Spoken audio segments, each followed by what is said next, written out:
হাড্ডি কখনো গুস্ত হয় না, পাকিস্তানি কখনো বাঙালির বন্ধু হয় না। এটি আমরা জাত শত্রুই আছে, এটি কখনো আমরা বাই হইতে পারে না।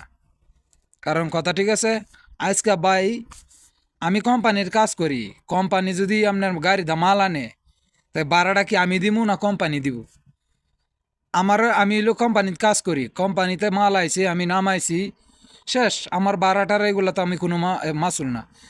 হ্যাঁ আমার লগে এটা লইয়ে কাজে লাগিয়ে দিচ্ছে, ঠিক আছে। পরে হ্যাঁ আমার এই জায়গায় একটা ঠুসি মারছে, মারার পরে পরে আমি আর কাঠ দেখ বাড়ি মারছি।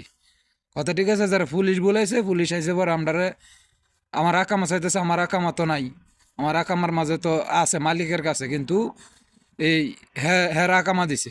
যারা পুলিশে কইতাছে তুই কি তোর দুইজন কোন জেলও যাইবে না মিটমাট করে লাইবি, যদি জেলও যাস তাহলে গাড়ি তুট। যারা হ্যাঁ কতক্ষণ আমি জেলও যেতাম না, আমি যাইগে, আমার সমস্যা নাই, আমি যাইতে রাজি আছি। কারণ আমি হার মান শেয়ার করতে রাজি না। কথা ঠিক আছে। তো এগুলো আমরা জাত শত্রু, এটি কখনো আমরা বাই হইতে পারে না।